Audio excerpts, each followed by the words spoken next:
Good evening, ladies and gentlemen. Welcome back to my channel. Today, I'm so happy that Car Motor Honda Puchong actually lent me their Honda WRV for the driving review. Today in this topic, I'm going to talk about the driving experience of this Honda WRV. So let me get things clear. Honda WRV is Honda Malaysia's smallest and most compact crossover SUV, and the variant I'm seated inside right here, this is the RS variant, which is the top of the line, which sold more than 100,000 ringgit Malaysia. Today I'm going to talk with you how is it like to drive the Honda WRV, and I'll tell you, is the price tag justified for you to consider the Honda WRV? This is the RS variant, top of the range. Technical specification is the engine is using the same engine as the Honda City sedan as well as the hatchback petrol, which is a 1.5 liter double overhead cam 4-cylinder engine paired to a CVT transmission. So hardware wise is the same as the Honda City as well as the Honda City hatchback, but this is finished in a crossover form. Now, as you can see the interior right here, many people complain the WRV is the interior being a bit more conservative and a bit more last generation Honda, because you can see that this steering wheel is actually carried over from the Honda Civic FC, and the middle cluster is actually new. It's carried over from the Honda City facelift. It's an analog dials paired to a colored center display. This right here is the aircon vent similar to the Honda CR-V previous gen, and the plastic right here are all finished in hard plastic together with a mixture of leather and fabric, because the segment of this car is A segment, right? Honda calls it the compact crossover SUV. Now I'll go through the car later on in the walk around video. Now let's bring this car for a drive. The steering wheel is only half tilt but not telescopic. Alright, and you can adjust the side mirrors by electronic, and it has auto folding as well. Now let us lock the door and begin our drive. Put your foot on the brake and put the gear into D. And this car still runs on a mechanical handbrake. Okay? Mechanical handbrake is good because it's less likely to broke. Now let's go. Now this car doesn't come with a 360 cam like you would in the Honda CR-V, but it still comes with the Honda Lane Watch. As you can see, if I flick the signal to the left, it will show the Honda Lane Watch camera. Now let's begin our drive. We are in the most normal driving mode, because this car you do not have any driving mode like you would in the Honda Civic FE, Honda CR-V as well as the Honda HR-V. So you just drive like a normal person does. Only the gear, you have the S mode, which I'll demonstrate later. Now let us go out from this road. Okay, the seats are all manually adjusted, expected in this segment. Okay, now the steering wheel is pretty lightweight in my opinion, but it still gets enough feedback. It's not overly lightweight like the usual Chinese cars that you have tested.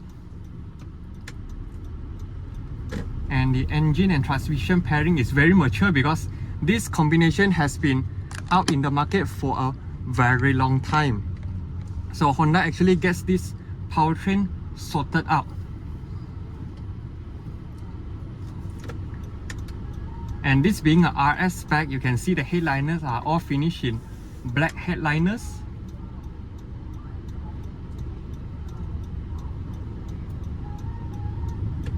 And this being a RS variant, you can also see the steering wheel comes with red stitching as well as a paddle shifter. Only RS spec gets paddle shifter. Other variants such as V, E and S only gets the regular steering wheel. Okay, now we are stuck in the jam for a while. And the right side right here, this is the Honda Sensing for the WRV RS. Okay, it does have a lane keeping assist. You can adjust the distance and set your speed. Okay, the buttons all felt like the Honda Civic FC. Okay, now let's bring this car for a short drive. Suspension is okay in this segment, and because this is a crossover, so you can have more confidence in actually hit the potholes and so forth. And I must say the drivetrain is very smooth. One of the most closest competitor, if we are not talking about price tag, is actually the Perodua Attiva. Okay, but Attiva high spec is sold for around 70,000 to 80,000, so forth, depending on the variant. But this car, the cheapest one, starts from around 70-ish thousand. So you can see that their target customer is different, even though their segment is the same, A segment crossover SUV. And we are exiting the junction. The power delivery is very linear. Okay, this you don't need to question Honda. Honda actually makes good engine pairing. And the CVT, no matter in which RPM, it will give you adequate amount of torque to push this car, because this car is very compact, so it's not very heavy, it's considered very lightweight. So if you drive this car around, it is basically very effortless.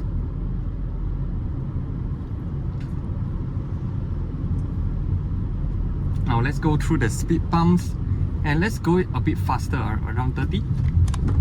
Fly bump, no issue, because this car has the advantage of the ride height. And you get a lane watch to watch for your blind spot.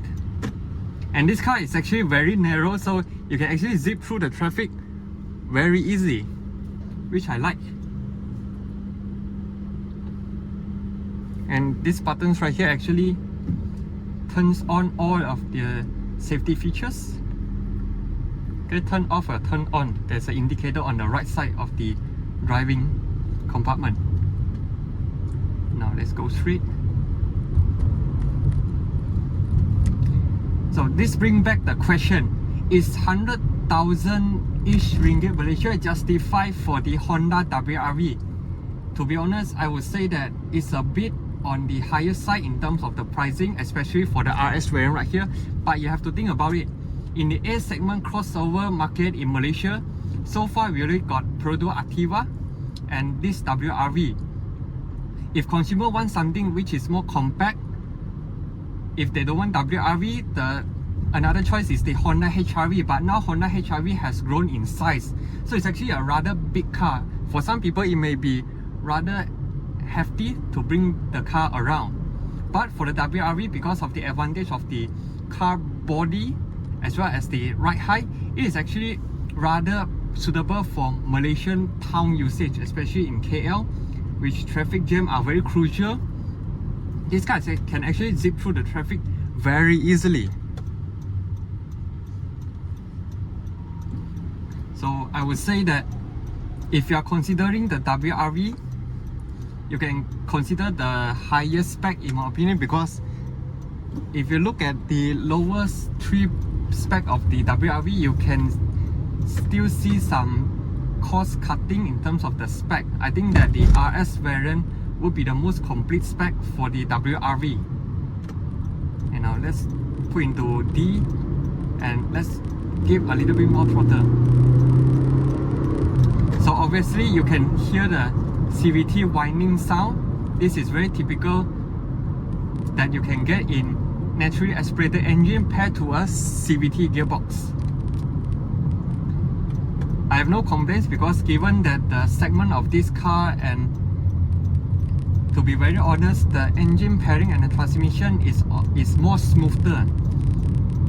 Okay, because Honda actually excels in this kind of combination, 1.5 NA versus CVT. If not, they won't use in Honda City Sedan, Honda City Hatchback, as well as the WRV. So this engine is proven to be rather reliable, and it is fuel efficient as well. And this car comes with automatic headlights.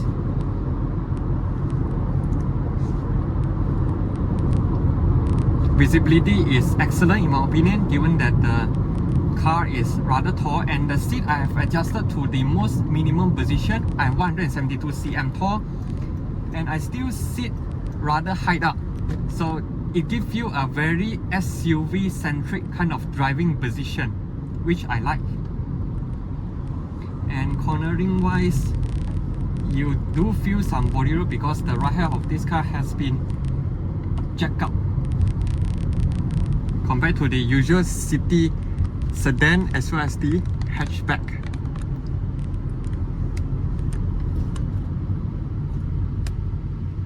And the brakes are very confident, although this only comes with front disc brake and rear still using a drum brake setup. But I still think the braking performance is pretty good because this car is not heavy, so the braking performance is definitely adequate.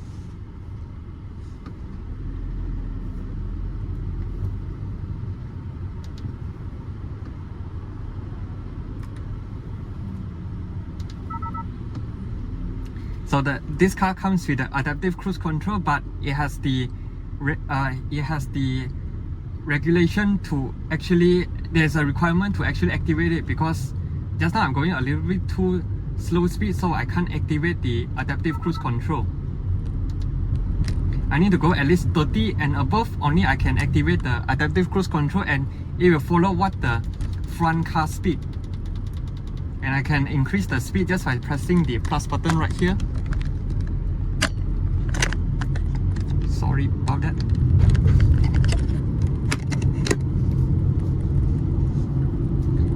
So climbing here, because it's a CVT, there's an advantage for you to actually goes up the hill very effortless. Now let's deactivate it. Cancel.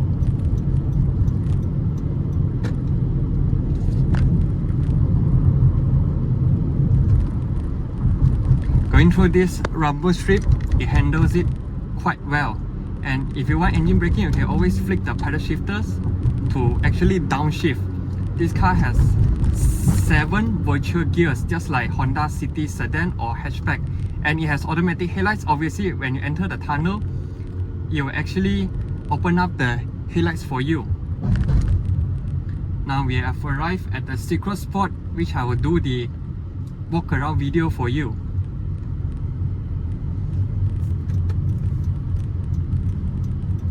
And let you admire the light of this Honda WRV. As you can see, the steering controls right here also is light up, including the window controls.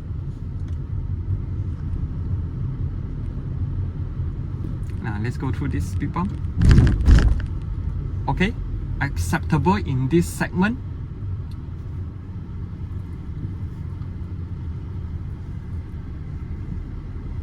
Turning radius is pretty good because of the wheelbase of this car isn't that long.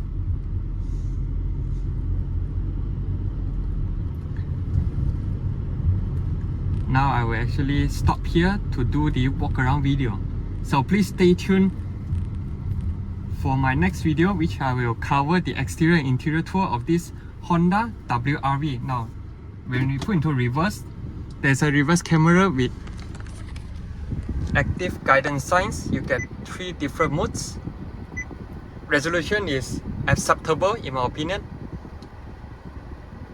So when you reach here, put it to N, handbrake, there you go. Should you consider the Honda WRV? Well, if you are in the market looking for A segment crossover, imagine your house already have those Alphard with those big vehicle, and you need something which is small and nimble, I think you can consider the Honda WRV, although the price is on the higher side. But I still believe that Honda WRV still have their target consumers, because some people may not like the Produe Activa, maybe because of the engine 3-cylinder 1.0 turbo, and they like the smoothness of the Honda engine and transmission pairing, and they don't really care about the specification that they get, because nowadays Japanese car can't compare to any of the Chinese car maker in terms of spec. They only fight in terms of their transmission, chassis, engine tuning. So that's all for my driving review of this Honda WRV RS. Be sure to subscribe, like and share my videos if you like my driving review. I will see you in my next video. Cheers.